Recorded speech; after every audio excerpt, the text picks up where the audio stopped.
Hello, my name is Nicholas Grant, 37 years old. I was once a major in the United States Army. Now I sit here in a small apartment on the outskirts of Denver, Colorado, gazing out a misty window where the faint outlines of the Rocky Mountains loom like a reminder that my life has changed forever. I am no longer the brave soldier who marched through battlefields, nor the eldest son who carried the weight of the world on his shoulders. I'm just Nick, a man with scars on his body and soul trying to rediscover the meaning of the word family. But to tell my story, I need to take you back to the beginning, where it all started, where I once thought I understood love and sacrifice. I was born and raised in Fort Collins, Colorado, a small town with tree-lined streets of oaks and red brick houses nestled close together. My family lived at the end of Maple Street in a modest two-story home with a white picket fence faded by time. That was where my parents, George and Eleanor Grant, raised the three of us siblings. I was the eldest, followed by my brother Dylan, 4 years younger, and our little sister Lily, 7 years my junior. We were a middle-class family, not wealthy but never wanting for anything. My father was a mechanic, a tall, broad-shouldered man with rough hands always stained with motor oil. He was a man of few words, but when he spoke, his words carried the weight of a sledgehammer. My mother, on the other hand, was a petite woman with blonde hair who worked as a secretary at a law firm. She had a warm smile, but eyes that always held a trace of worry, the kind of worry only a mother has, constantly fearing for her children. My childhood was like a simple yet warm painting. I remember summer afternoons when Dylan and I would ride our bikes around the neighborhood pretending to be fighter pilots, while Lily, still too young, toddled behind on her short legs, yelling for us to slow down. Dad would sit on the porch reading the newspaper, occasionally looking up to shout, "Watch out for cars, you two!" Mom would be busy in the kitchen preparing sandwiches or a batch of fragrant cookies. Life back then was uncomplicated, as if the entire world revolved around Maple Street and the laughter echoing from our backyard. But what shaped me most, perhaps, were my grandfather's stories. My grandfather, Charles Grant, was a Marine in World War II. Whenever he visited, he'd sit in the old armchair in our living room recounting tales of his time on the battlefield, of comrades, of facing death. His voice was low and gravelly, his eyes clouded with age, but still bright when he spoke of courage and camaraderie. "You know, Nick," he once said, placing a hand on my shoulder, "being a soldier isn't about winning. It's about protecting the ones you love." Those words carved themselves into my mind like a smoldering ember burning steadily in the chest of a 10-year-old boy. It was those stories that led me to a military career. At 17, I announced to my parents that I wanted to join the Army after graduating high school. It was a winter evening, and we were gathered around the dinner table as Mom ladled pumpkin soup into bowls. I still remember the way she dropped the spoon onto the table with a sharp clink. "No way, Nicholas!" she nearly shouted, her eyes wide with horror. "Do you know what your grandfather went through? The scars, the nightmares. Do you want that for yourself?" My father, usually silent during arguments, spoke up this time. "Nick, you're a smart kid. You could go to college, become an engineer or a doctor. The Army isn't the place for you." His voice was heavy, as if he were trying to steer me away from a path he knew would be filled with blood and tears. But I had made up my mind. I couldn't fully explain the feeling, it was just that something bigger, stronger was driving me. Perhaps it was the fire my grandfather had kindled, or maybe it was a desire to test myself, to become a protector like he had been. I looked at my parents, trying to keep my voice steady. "I don't want an ordinary life. I want to do something meaningful." The argument dragged on for months. Mom cried, Dad shook his head, but I stood firm. Finally, when I signed the enlistment papers at 18, my parents just looked at me in silence. Mom hugged me tightly, whispering, "Promise me you'll stay safe, Nick." I nodded, but deep down I knew that promise was as fragile as a thread. The Army became my second home. I enlisted in 2006, starting as a private, training at Fort Benning, Georgia. Those early days were grueling. 5 a.m. runs, combat drills that left my body aching, and nights lying in bed wondering if I was truly strong enough. But I pushed through. I learned how to shoot, how to survive in the wilderness, how to stay calm when everything around me fell apart, and I loved it. Not for the violence, but for the sense of belonging to something greater than myself. I climbed the ranks quickly. By 25, I was a captain. By 32, I was a major. I was deployed to Afghanistan, Iraq, and a few places I'm not allowed to name. Each mission was a brush with danger where death lurked just behind me. I saw comrades fall, heard bombs explode mere meters away, felt the icy chill of death's blade at my throat. But I never faltered. I thought of my grandfather, his stories, and I told myself, I have to be strong, for my family, for the ones I love. Family, that was the fire that kept me going. Even thousands of miles away, I thought of my parents, Dylan and Lily. I sent nearly all my paychecks home. My parents had retired when I was 24, living off a modest pension. Dylan was studying engineering in college, and Lily, my little sister, was dreaming of becoming a fashion designer. I wanted them to have a better life, free from financial worries. Every month, I wired money to my parents' account along with a short letter. I'm fine, don't worry, love to everyone. I never mentioned the sleepless nights, the times I woke up drenched in sweat from nightmares. I didn't want them to worry, but I rarely came home. My military life kept me constantly on the move. In a year, I'd return to Fort Collins only once or twice, usually for Thanksgiving or Christmas. During those visits, I tried to savor every moment. I remember the smell of Mom's cookies, Lily's laughter as she talked about the boys chasing her, and Dad's thoughtful nods when I shared stories about military life. But I didn't realize that over those years my family was changing. They still loved me, I knew. But the distance between us was growing, like a small crack I hadn't even noticed. When I was 33, everything fell apart. During a mission to rescue comrades in Afghanistan, I was severely injured. A mine exploded near where my team and I were taking cover. All I remember is a deafening blast, then a burning pain in my left leg. When I woke up, I was in a military hospital, my body bandaged, my head spinning. The doctor said I was lucky to be alive, but the cost was steep. I lost some mobility in my left leg, suffered hearing damage in my right ear, and chronic pain began to haunt me like a curse. Worse, I was diagnosed with PTSD, post-traumatic stress disorder. Nightmares of the battlefield, the sound of explosions, and the faces of fallen comrades tormented me every night. I was awarded the Purple Heart in the hospital, an honor any soldier would take pride in. But as I held that cold medal, I felt only emptiness. It couldn't ease the pain or restore what I'd lost. My career ended there. I was discharged, not because I wanted to, but because my body could no longer keep up. I returned to the US, not as a hero, but as a broken man trying to piece himself back together. I decided to return to Fort Collins that Thanksgiving, unannounced. I wanted to surprise my parents, show them the medal, tell them I was okay, even though I knew it was a lie. I thought my family would be the place to heal my wounds, that their love would soothe my nightmares. But I didn't know that in that familiar house a painful truth was waiting for me. A truth that would make me question everything I had ever sacrificed for. When I stepped off the bus, clutching the Purple Heart medal, I looked at the house on Maple Street. The white picket fence was still there, but now more chipped and peeling.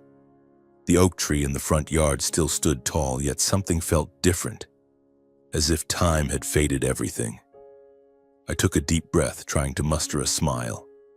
I'm home, I told myself. But deep inside, a sense of unease began to creep in, as if I were about to walk into a storm I hadn't seen coming. I slung my military duffel bag over my shoulder and walked slowly up the path to the house. Each step was a small battle with the aching pain in my left leg.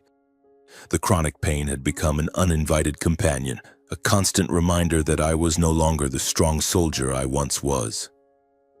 In my right hand, I gripped the wooden box containing the Purple Heart, the one thing I hoped would make my parents proud. I imagined my mother hugging me, tears streaming down her face and my father placing a hand on my shoulder as he used to when I was a boy. "Well done, son," I pictured him saying. But that uneasy feeling clung to me like a silent shadow trailing behind. It was nearly Thanksgiving and the crisp Fort Collins air draped everything in a thin layer of frost. I glanced around the neighborhood, the houses aglow with lights, the faint smell of wood smoke from fireplaces and the distant sound of children laughing. It was all so familiar, yet I felt like a stranger. Standing at the front door, I took a long breath and knocked. I hadn't told them I was coming, wanting to surprise them. Part of me hoped my mother would rush out and envelop me in a hug, like she did when I returned from far-off deployments. The door opened and there was Mom, her eyes wide with shock. "Nicholas!" she cried, her voice trembling. She rushed forward, wrapping her arms around me so tightly I nearly lost my balance. I felt the warmth of her old sweater, the familiar scent of her light perfume. "Why didn't you say anything? I had no idea you were coming," she said, pulling me inside, her small hands gripping my arm as if afraid I'd vanish. "I wanted to surprise you," I said with a smile, trying to mask the stab of pain in my leg as I stepped into the living room. Dad was sitting in his armchair, newspaper folded in his hands as he looked up at me. His eyes lit up, but there was a cautiousness in them, as if he were trying to read me. "Nick," he nodded, standing to clap a hand on my shoulder. "You're back, son." I nodded, a warmth spreading through me. This was home, my family, the place I'd thought of during long nights on the battlefield. But as I looked around, I noticed small changes. The family photo on the mantel had been replaced with a new frame showing Dylan and Lily at their graduations. The old photo, where the four of us beamed during a camping trip, was gone. I told myself Mom was probably just rearranging, but that uneasy feeling stirred again, stronger now. "Where are Dylan and Lily?" I asked, settling onto the sofa. The couch felt familiar, but its fabric was worn as if time had eroded it, just as it was eroding me. "Dylan's working in Denver. He'll probably be here tomorrow," Mom replied, bustling to the kitchen to grab a glass of orange juice. "Lily's in New York, working for a fashion company. She's busy, but she promised to come for Thanksgiving." I nodded, feeling a pang of disappointment. I'd hoped the whole family would be here, gathered like the old days. But I reminded myself things had changed. Dylan was now an engineer, living a stable life. Lily, the little girl who used to chase me for stories, was an ambitious fashion designer. And me? I was just a veteran, jobless, with no clear future, only scars and a medal. I pulled the wooden box from my bag and opened it, revealing the purple heart gleaming under the living room light.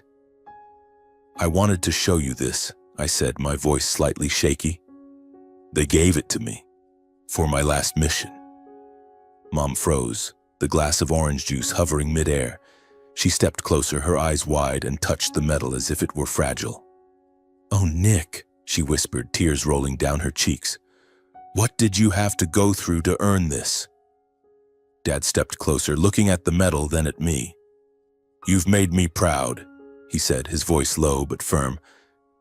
But something in his eyes unsettled me, a hesitation as if he wanted to say more but held back.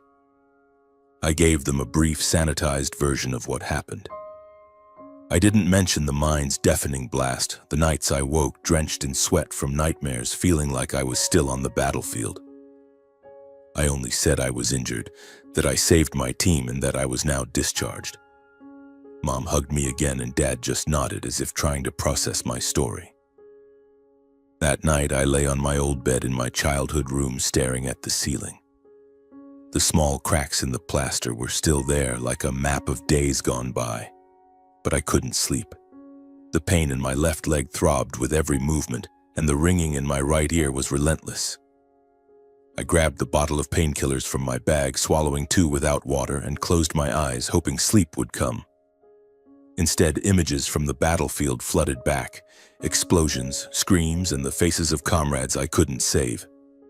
I bolted upright, heart pounding, sweat dripping down my forehead. I got up and quietly left my room, intending to grab a glass of water from the kitchen. The house was cloaked in darkness, lit only by the faint glow of a nightlight in the living room. As I passed my parents' room, I heard hushed voices. It was Mom, her voice trembling, as if holding back emotion. I stopped, not meaning to eavesdrop, but her words froze me in place. "George, do you think we did the right thing?" she said, her voice low but clear. "About the will?" The will? My heart tightened. I stood there, motionless, as if my body had turned to stone. I knew I shouldn't listen, but my feet wouldn't move. Dad responded, his voice lower. "Eleanor, we've discussed this. Dylan and Lily need the inheritance more. Nicholas was a soldier. He has a pension, a stable life. He doesn't need anything from us." Each word from Dad stabbed into my chest like a knife. I tried to breathe, but the air felt thick. They were leaving everything to Dylan and Lily and me, the one who sent nearly every paycheck home, who sacrificed his health, his career, his entire life. Got nothing? My head pounded, my ears rang, not from my injury, but from the painful truth slamming into my heart. "But Nick, I'm worried about him," Mom said, her voice choking.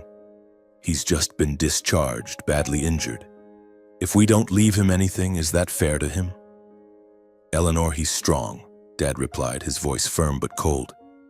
"He'll manage. Dylan and Lily are young. They need the support to build their futures. Nick has his medal, his honor. He doesn't need this house or our savings." I couldn't listen anymore.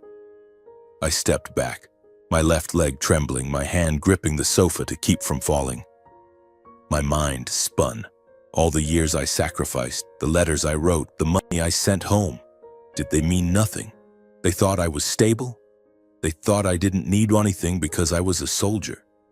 I wanted to burst into their room, scream, ask why they were treating me this way. But I couldn't. I just stood there in the dark, feeling my heart shatter. I barely slept that night. Early the next morning, before the sun rose, I got up. I couldn't stay in that house another minute. I packed my things, stuffed the Purple Heart into my duffel bag, and left a short note on the kitchen table. "I have to go. Don't worry about me." I didn't want to face my parents or hear their explanations. Their words from the night before were clear enough. I walked out of the house, my bag heavy on my shoulder, the Purple Heart silent in its box. The sky was still dark, the oak tree in the yard standing still as if witnessing my pain. I didn't have a car and didn't want to turn back. I limped to the bus stop a few blocks away, each step a stab of pain in my left leg, as if reminding me of everything I'd lost. At the stop, I sat on a cold bench waiting for the earliest bus to Denver. I chose Denver because of Jake, a battle buddy who once saved me during an ambush in Afghanistan. He'd said if I needed a place to start over, Denver was the place. "There are people there who'll help you, Nick," he'd told me. I clung to that promise, though only a sliver of hope remained. On the bus, passengers' eyes darted toward me, curious, tinged with pity. An older man noticed my limp, his gaze questioning, but he turned away. I lowered my head, avoiding their stares, wishing I could disappear. The pain in my leg throbbed, the ringing in my right ear like a haunting tune. But the worst pain was in my heart, crushed by the realization that my family, the ones I'd sacrificed everything to protect, didn't see me as part of them. When the bus reached Denver, I made my way to the Denver Veterans Service Center, a low-rise building on Broadway. Jake had mentioned it, saying they helped veterans find housing, jobs, and therapy for invisible scars. I walked in, my duffel bag still heavy, my heart pounding. A staff member with a warm voice asked what I needed. I need a place to stay," I said, my voice faltering. "And maybe someone to talk to." They led me to a counselor who asked about my injuries, my PTSD, and what I'd been through. I told them hesitantly about the battlefield, my family, and the will. They listened and spoke about temporary housing programs, physical therapy, and peer support groups. I began Blueberry to feel a small spark, not quite hope, but a sense that I wasn't entirely alone. That day, the center arranged for me to stay in a temporary boarding house in downtown Denver.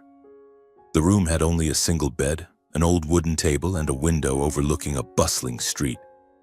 The noise of traffic outside couldn't drown out the ringing in my right ear, nor could it soothe the sharp pain in my left leg every time I shifted position. But the deepest pain was still in my heart, a raw, bleeding wound from my parents' words about the will, from the realization that I, who had sacrificed everything, meant nothing to them. Around 11 a.m. that day, my phone buzzed incessantly, the screen lighting up with calls from Mom and texts from Dad. "Nick, where are you? Come home. We need to talk, Nicholas. Mom's worried sick." I stared at the messages, my fingers hovering over the screen, but I didn't respond. Each text was like a knife, rekindling both my pain and my anger. They were worried? They needed me? Then why did they only leave the inheritance to Dylan and Lily? I, the eldest, who sacrificed more for the family than anyone, was treated like a stranger? I turned off the phone, tossed it onto the bed, and closed my eyes, trying to block out the images of the house on Maple Street. I couldn't go back. I couldn't keep living as I had, as a soldier who put family above everything even when they didn't value it. For 15 years in the military, I sent nearly all my paychecks home. I gave up personal dreams, relationships, just so my parents could live comfortably, so Dylan and Lily could go to college and build their futures. But now, when I was broken, when I needed them most, they saw me as stable, someone who needed nothing but an empty medal and hollow honor. I opened my duffel bag, took out the wooden box holding the Purple Heart, and looked at it under the light. It gleamed, but to me it was just a reminder of what I'd lost, my body, my career, and my faith in family. That night I lay in bed listening to the traffic outside and the pounding of my heart. A decision crystallized, cold but clear. I would stop sacrificing. It was time to live for myself. No more monthly money transfers, no more brief letters hiding my pain. I didn't want to be the eldest son carrying the world anymore. I wanted to rediscover Nicholas Grant, not Major Grant, not the big brother, but just Nick, an ordinary man with dreams long buried. The next morning I went to the bank, clutching my veteran's ID. I canceled the joint account I'd used to send money to my parents. The bank teller, a middle-aged woman with a polite smile, asked if I was sure. "You've been sending money to this account regularly for years," she said, her eyes curious. I nodded, my voice firm. "I'm sure." As I signed the paperwork, I felt a strange liberation, as if I'd shed an invisible chain. But a twinge of guilt crept in. Was I being too selfish? Would my parents, Dylan and Lily, be okay without me? Then I remembered Dad's words. Nicholas has a pension, he doesn't need anything. Anger surged, drowning out any hesitation. They'd chosen how to treat me, and now I'd choose how to live. I returned to the Denver Veterans Service Center where my counselor, Tom, a Vietnam War veteran, was waiting. Tom had a weathered face and calm eyes that had seen too much pain. "You okay, Nick?" he asked, gesturing to the chair across from him. I sat, my hand unconsciously rubbing my left leg. I don't know, I replied, my voice hoarse. I just canceled the account I used to send money to my family. I'm done. Tom nodded, non-judgmental. The inner struggle is something we all face, especially when family hurts us. But you need to ask yourself, what do you want for your future? I fell silent. Future. I hadn't thought about that word since the mine exploded in Afghanistan. All I'd known was survival. Now faced with living for myself, I felt lost. Tom suggested I join a peer support group where veterans shared their post-war lives, their struggles, and their first steps toward reintegration. I hesitated but agreed. I didn't want to be a burden, and I knew I needed to do something to move forward. The center also arranged a small apartment for me through a veterans housing program, cleaner than the boarding house and subsidized. This is a start, Nick, Tom said, placing a hand on my shoulder. You don't have to do it alone. The weeks that followed were a blur of hope and despair. I started attending the support group at the center. For the first time, I sat in a circle of plastic chairs, facing men and women with scars like mine, not just physical but emotional. A man named Carlos, a former Marine, spoke of nightmares that woke him screaming as if still on the battlefield. A woman named Sarah, a former pilot, shared her feelings of uselessness in civilian life. I listened, and for the first time I felt I wasn't alone. When it was my turn, I faltered. "I'm Nick," I began, my voice trembling. "I was a major. I got injured in Afghanistan, lost some mobility in my leg, have tinnitus and PTSD. But what hurts most isn't the battlefield, it's my family. They don't need me." I told them about the will, my years of sacrifice, and the shock that drove me from Fort Collins. When I finished, the room was silent. Carlos nodded as if he understood. After the session, Sarah handed me a coffee, saying softly, "Give yourself time, Nick. You deserve to live for you." Those sessions helped me open up, if only a little. I also started physical therapy at the center, working on exercises to improve my left leg's mobility. Each movement was painful, but I gritted my teeth. I didn't want my injuries to define me. I attended counseling with Tom, learning to manage my PTSD. He taught me breathing techniques to control panic attacks and journaling to release dark thoughts. I began writing, even if just scribbled lines about war, family, and pain. As I tried to rebuild, my family began feeling the consequences of my decision. A month after I canceled the account, Mom texted, her tone frantic. "Nick, please, we're struggling. Bills are piling up and Dad can't cover the debts. Can you help?"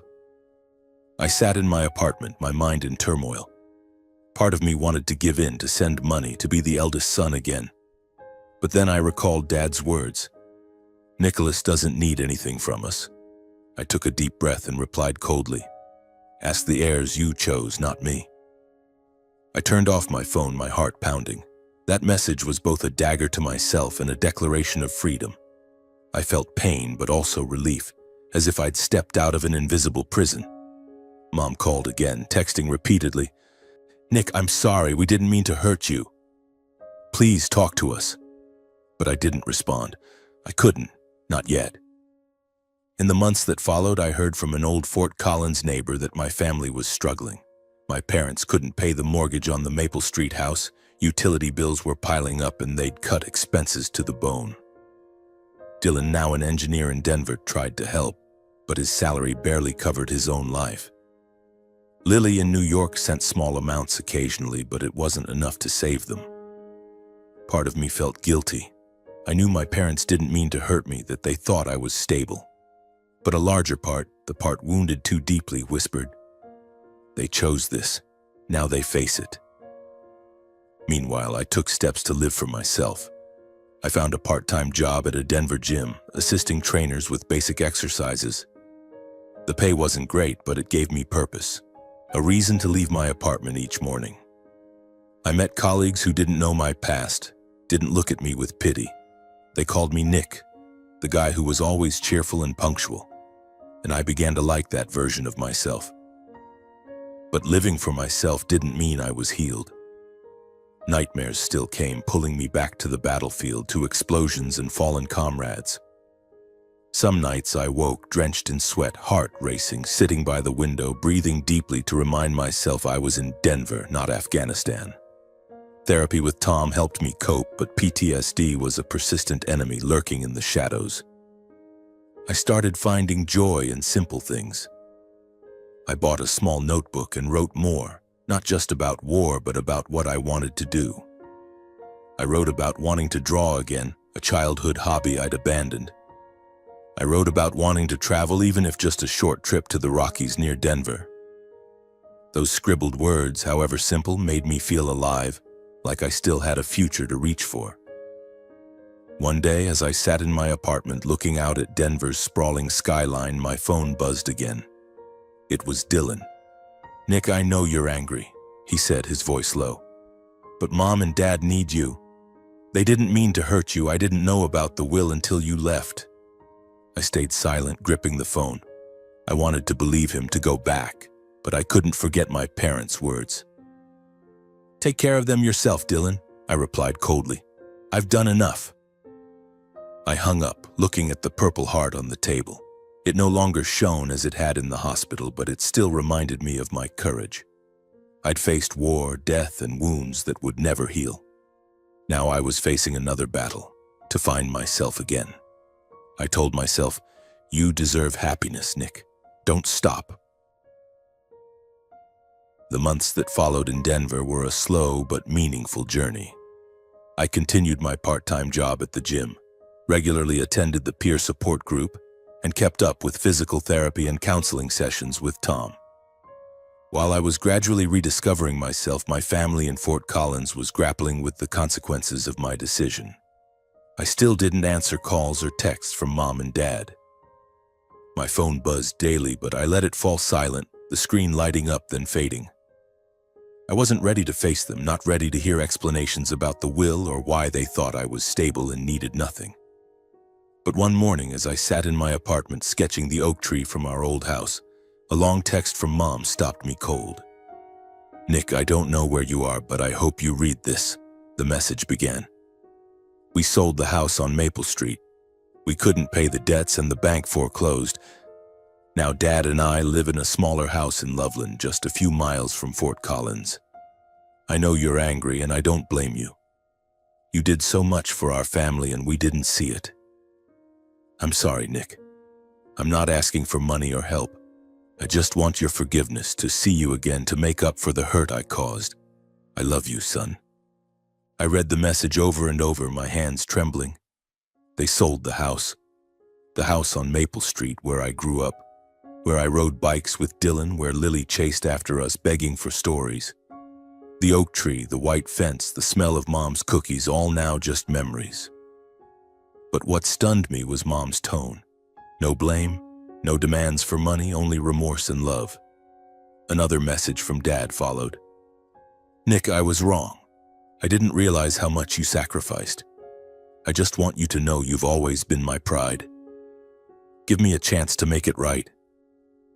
I sat there, phone in hand, feeling like my heart was torn in two. Part of me wanted to delete the messages, to stay angry, to keep my distance, to protect myself. But another part, the one that still remembered Mom's hugs and Dad's thoughtful nods, whispered that maybe it was time to forgive. I brought the story to my session with Tom. I told him about the messages, the sale of the Maple Street house, and the pain still smoldering inside me. Tom listened, his calm eyes never leaving mine. "Nick, you've come a long way," he said. "You've learned to live for yourself, to face your wounds. But learning to forgive is part of this journey too." I asked him, "But what if they hurt me again? What if I open up and get betrayed?" Tom smiled, a sad but knowing smile. "Forgiveness is a risk, Nick. But not forgiving is also a risk. The risk of carrying that pain forever. Which one can you live with?" Tom's question lingered for days. I wrote about it in my journal, sketched it in my drawings, images of the old house, my parents, Dylan and Lily. I realized that despite the hurt, I still loved my family. They weren't perfect, but they were my family. And maybe, just maybe, they were truly sorry. A week later, I made my decision. I called Dylan and asked for my parents' new address in Loveland. "Nick, you're really coming?" Dylan asked, his voice a mix of surprise and joy. "I'll let them know. They'll be thrilled." I didn't say much, just nodded over the phone, a mix of nervousness and anticipation rising within me. I took a bus to Loveland, a short trip but heavy with emotion. The pain in my left leg flared with every jolt of the bus, but I focused on what awaited me. When the bus stopped in a quiet neighborhood, I stepped off, my military duffel bag slung over my shoulder. My parents' new home was a modest single-story house with a small front garden and a simple wooden fence. It wasn't the Maple Street house, but it still held a familiar feeling, the feeling of family. I knocked on the door, my heart pounding. Mom opened it, her eyes widening, then she rushed forward and hugged me, tears streaming down her cheeks. "Nick, my boy," she choked out, her small arms wrapping tightly around me as if afraid I'd vanish.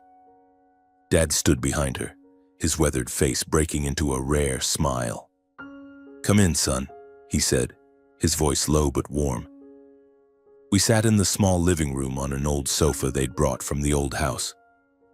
Mom brought out a tray of cookies, the same kind she made when I was a kid, their aroma pulling me back to Maple Street days. They told me about the tough months, the sale of the house, and how they realized they'd been wrong to overlook my sacrifices. "I never wanted you to feel unimportant," Mom said, holding my hand. "I just wanted Dylan and Lily to have a good start. But I forgot that you needed me too." Dad nodded, adding, "I've revised the will, Nick. You get an equal share, like Dylan and Lily. But more than that, I want you to know you're my pride. Not because of the medal, but because you're my son." I listened silently, feeling the walls around my heart crumble. I told them about Denver, the support group, my sketches, and the nights I fought nightmares. For the first time, I felt they truly understood me. Not as Major Grant, but as Nick, their son trying to heal. Dylan and Lily arrived that weekend, turning the reunion into a special occasion. Dylan brought a case of beer and a firm hug. "I'm sorry, Nick," he said. "I always respected you, but I didn't know how much you gave up." Lily, fresh from New York, gave me a hand-embroidered handkerchief, her eyes glistening. "I always bragged to my friends about my hero brother," she said. "But I didn't know what it cost you. I'm sorry, Nick." We ate dinner together around a small table in the new house. No turkey or twinkling lights like Thanksgiving, but that meal was warmer than any holiday I'd experienced. We laughed, shared stories, and for the first time in years, I felt I truly belonged. Dad placed my Purple Heart in a small glass frame on the table. It was no longer a symbol of pain, but a reminder of my journey. From the battlefield, through heartbreak, to this day of reunion. Returning to Denver after the reunion in Loveland, I felt a strange sense of relief, as if a heavy stone had been lifted from my chest. My family was no longer an open wound, but a part of my healing journey. Yet I knew my journey wasn't over. I was still searching for new meaning in life, not as Major Grant, not as the eldest son carrying the world, but as Nick, a man learning to live for himself. My job at the gym remained an anchor. Guiding basic exercises, chatting with clients, and hearing their everyday stories made me feel valued. The pain in my left leg still flared when I stood too long, and the ringing in my right ear remained an uninvited companion. But I'd learned to accept them just as I accepted the scars on my body and soul. Physical therapy at the Denver Veterans Service Center helped improve my mobility, even if only slightly. Counseling sessions with Tom taught me to confront my PTSD, to recognize that nightmares didn't define me, but what truly transformed me was painting. I started with simple sketches in my small notebook, the Rocky Mountains, the oak tree from our old house, my grandfather's face. Gradually, I bought watercolors, brushes, and a few cheap canvases from an art store near my apartment. I painted at night when Denver fell quiet, with only the ringing in my ear and the rhythm of my heartbeat for company. I painted the battlefield, not to dwell in suffering, but to turn those memories into art. My paintings were filled with bold lines and intense colors. A soldier standing amid smoke and fire, a helicopter soaring through a blood-red sky, a hand reaching out from rubble. They weren't beautiful in a conventional way, but they were raw, real, and mine. One evening at the peer support group, I brought a painting, a battlefield scene with a soldier cradling a wounded comrade, eyes full of determination. I hesitated to share it with the group. Carlos, usually quiet, stared at it for a long time before nodding. "You captured our soul, Nick." Sarah, with her gentle smile, said, "You should do something with these paintings. They're not just art. They're your story." Their praise left me flustered but proud. For the first time, I felt I could create something meaningful, not with a gun or sacrifice, but with my own hands. I started posting my paintings on a social media platform Sarah recommended. At first, I just wanted to keep them as an online journal, but comments began to appear. "This painting made me cry," one person wrote. "I'm a veteran too, and I see myself in it," another commented. A small art gallery in Denver contacted me, asking if I'd like to display a few pieces in an exhibition for local artists. I could hardly believe my ears. "I'm not a professional artist," I told the gallery manager, a middle-aged woman named Ellen. She smiled. "You don't need to be professional, you just need to tell your story." The exhibition took place on a summer evening in a cozy space with warm yellow lights and white walls. I stood there, limping in an old suit, watching my paintings hang on the walls. Visitors, from art lovers to veterans, paused before each piece, whispering to one another. An older man wearing a veteran's cap shook my hand and said, "Thank you for showing us what we've been through." I nodded, my throat tight. For the first time, I felt the Purple Heart, now framed at my parents' house, wasn't the only thing defining my courage. In my journey to rediscover myself, I not only found passion but also rekindled old connections. One afternoon, while cleaning up after a shift at the gym, a social media notification stopped me in my tracks. It was an invitation to a high school reunion in Fort Collins. I hesitated. I'd left Fort Collins to escape painful memories, but after reuniting with my family, I felt strong enough to face the past. The reunion was held at a small restaurant in Fort Collins with twinkling lights and soft music. I walked in, leaning on a cane to ease the pressure on my left leg, feeling out of place among familiar yet distant faces. Then I saw her, Tracy, my old high school classmate who sat next to me in chemistry class junior year. Tracy was the same, with her glossy brown hair and gentle smile, but now she carried the confidence of a grown woman. "Nick Grant," Tracy called, her eyes lighting up as she recognized me. "Is that really you?" We hugged, a brief but warm embrace. Tracy was now an English teacher at a Denver high school. She told me about her life, her mischievous students, and the days she wrote poetry to unwind. I shared my story, military service, my injuries, and my journey with painting. She listened without judgment, her eyes full of empathy but not pity. We talked all evening as if the 18 years since graduation hadn't passed. Tracy asked about the paintings I'd posted online, and I shyly told her about the exhibition. "You have to show me," she said, her voice excited. "I always knew you had talent, Nick. Remember when you drew that bird on the chalkboard? The chemistry teacher almost punished you." We laughed, and for the first time in years, my heart felt light, unburdened by pain. After the reunion, Tracy and I stayed in touch regularly. She texted, called, and sometimes stopped by the gym with coffee. "I don't want you drinking that awful gym coffee," she'd say, winking as she handed me a fragrant latte. I began looking forward to our meetings, our long conversations about everything: books, movies, the dreams we had as kids. One evening, Tracy invited me to her Denver apartment to watch a movie. I arrived bringing a small painting, a sketch of the Rockies at sunset. "For you," I said, feeling my face flush. Tracy looked at the painting, then at me, her eyes sparkling. "Nick, this is the most beautiful gift I've ever received," she said, then hugged me. The hug lingered longer than usual, and when she looked at me, I knew something was shifting. Our relationship grew naturally, like a gentle river. Tracy didn't just admire my courage on the battlefield. She valued my resilience in overcoming adversity. She listened when I spoke about my nightmares, my PTSD, and the days I felt worthless. "You're the strongest person I know, Nick," she said one evening as we sat on a park bench watching the sunset. "Not because you were a soldier, but because you never give up." I opened up to Tracy more than anyone else. I told her about my family, the will, and the day I reunited with my parents in Loveland. She held my hand, saying nothing, but her presence made me feel safe. We began making plans together: short trips to the Rockies, movie nights at the theater, even the idea of opening a small cafe where I could display my paintings and Tracy could host poetry readings for her students. A year after reuniting with my family, I stood in the small Denver gallery for my second exhibition.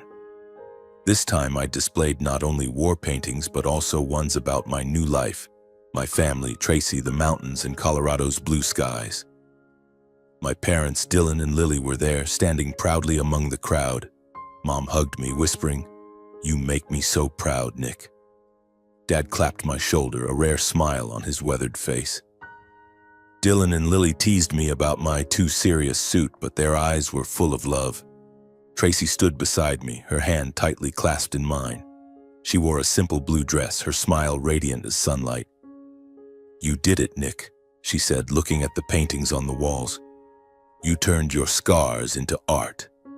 I looked at her, my heart overflowing, not with pain, but with happiness. After the exhibition, Tracy and I walked along the South Platte River, the city lights reflecting on the water. I pulled a small box from my pocket containing a simple ring. "Tracy," I said, my voice trembling, "you helped me find myself again. I want to build a future with you, whatever it holds. Will you be my partner?" She looked at me, her eyes glistening, and nodded. "Yes, Nick, I will." We embraced under Denver's starry sky, and for the first time everything felt right. The Purple Heart, now framed at my parents' house, was no longer a symbol of what I'd lost, but a reminder of what I'd found: family, passion, and love. I've walked through dark days, from the bombs in Afghanistan to the shock of my family's will and the nights wrestling with PTSD. But I've learned that no matter how cruel life can be, you can choose to rise. My advice is to learn to forgive, but never forget your own worth. Family, friends, or even war may hurt you, but only you decide how to heal. Paint, love, or simply breathe under the night sky. Find what makes you feel alive. I found happiness in brushstrokes, in Tracy's embrace, and in family dinners. You'll find your light too, if you keep moving forward.